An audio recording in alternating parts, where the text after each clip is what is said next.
Bonjour tout le monde. Aujourd'hui, entre deux grosses averses, je vais prendre 30 secondes pour... Oh putain, pas tout de suite. Bonjour tout le monde. Aujourd'hui, je vous retrouve au bord d'un petit plan d'eau. Un petit plan d'eau de particulier. C'est mignon comme tout, c'est cosy, c'est tout ce qu'on veut. C'est blindé de carpes.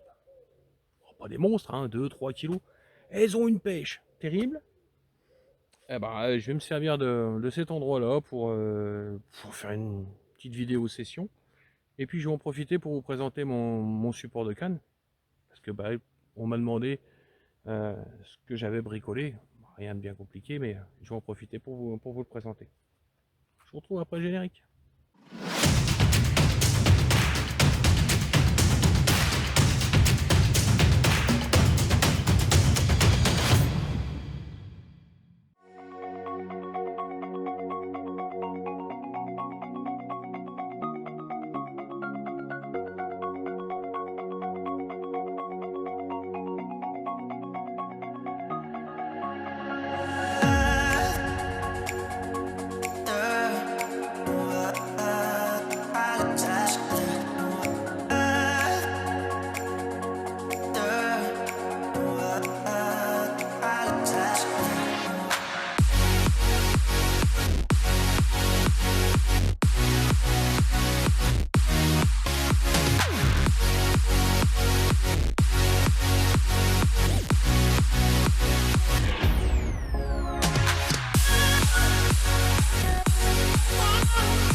Donc voilà comment se présente mon support. Donc vous inquiétez pas, hein, si je lâche le téléphone, c'est qu'il y aura quelque chose de l'autre côté. C'était à l'origine un rodepod rivière d'une marque française. Vous savez, les rodpods où le talon reste au sol et à l'avant on a deux pics réglables télescopiques qui permettent de monter jusqu'à 45 degrés à peu de choses près et de disposer les cannes vraiment très très haut quand on a besoin de soulager la bannière. Donc ce rodpod je l'ai converti, ne pêchant plus en batterie pour le moment. Et je pêche pas à la rivière cette année parce que vu les problèmes que l'on a, donc moi je l'ai modifié il y a quelques temps pour l'adapter à ma pêche au cou à soutenir. Donc là il n'y a rien de bien compliqué. À l'arrière, le buzzbar a été recoupé. Il accueillait 4 cannes. J'ai donc utilisé un morceau de tube de protection de canne que j'ai coupé en biais vers l'avant.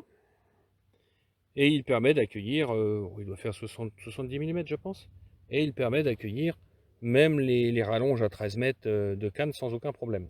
Partant du principe que le poids de la canne fait relever la canne, enfin fait relever le talon de la canne, pardon.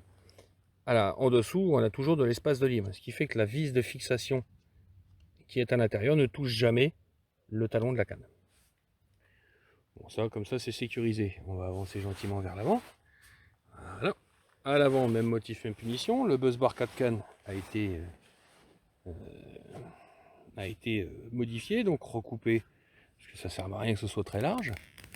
Les supports buzzbar, supports de canne de détecteur ont été retirés aussi, et je me suis créé à partir d'un tube PVC diamètre 80, coupé à 30 cm, bien sûr ébavuré comme il se doit dans tous les sens, et à l'intérieur, je lui ai collé une bande de mousse, de la récupération d'un emballage quelconque, informatique ou autre. Et là, ça peut accueillir même un talon rallonge d'une barre de 13 mètres, il n'y a aucun problème. Et cet ensemble-là me permet, de par sa longueur, de sécuriser ma canne quand il y a du vent, d'une part. La canne est fortement arquée sur dans le courant, par exemple, quand je pêche avec des gros grammages. Je n'utilise pas de barre d'amorçage, bien sûr. Donc le fait d'avoir cet élément avec une grande portée me permet de garder ma canne en toute sécurité, même en cas de gros départ. Parce que véritablement, quand ça arque, vous l'avez déjà vu, ça tire très très fort. Donc, si vous êtes sur une barre d'amorçage, ben, ça va riper. Et si vous êtes sur un support plastique dur, par exemple, ou équivalent, ben, ou ça va riper, ou ça va marquer le blanc de la canne.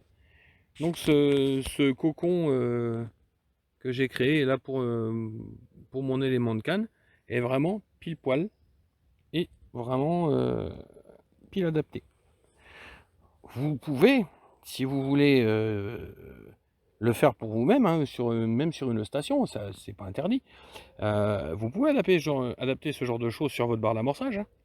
Il suffit de faire une pièce en dessous qui s'adapte et ça se monte sans aucun problème, hein. Voilà, aujourd'hui c'était vite fait sur le gaz.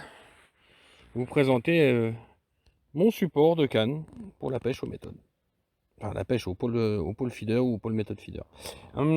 Juste une petite chose avant d'oublier, c'est que là, je pêche un petit plan d'eau, on est à l'horizontale, la flotte elle est 30 cm en dessous, ce qui fait qu'à l'avant, j'ai deux tout petits pics qui viennent se prendre dans le sol. Ça stabilise l'ensemble, et à l'arrière, hop, je recule, juste ici, on va dépasser un pic inox qui est enfoncé. Donc ça bloque l'élément au sol ici. Il y a malheureusement des situations où la berge est différente, où on va être sur un haut bord ou autre, ou alors il va y avoir de la pente, et là dans ces cas-là, à l'avant, au lieu d'utiliser deux petits pics tout légers, eh bien il m'arrive parfois de monter carrément ce que l'on appelle des bank sticks. Vous savez, c'est les mâts tempêtes qu'on utilisait sur les parapluies tendres dans le temps, et ça permet de rattraper la pente et d'avoir un support qui reste à l'horizontale. Donc en fin de compte, pour toutes les situations où je dois positionner mon support de canne, j'ai 3 jeux de pics que j'ai depuis des dizaines d'années, hein, faut pas rêver. Mais je les adapte à la situation et au sol qui est présent. À tous les coups, ma canne reste véritablement safe, elle n'a jamais de soucis. Ça permet d'encaisser les gros rushs, là j'en ai eu tout à l'heure, au montage je vais les incorporer. C'est des poissons ridicules, hein, on est bien d'accord, ridicules.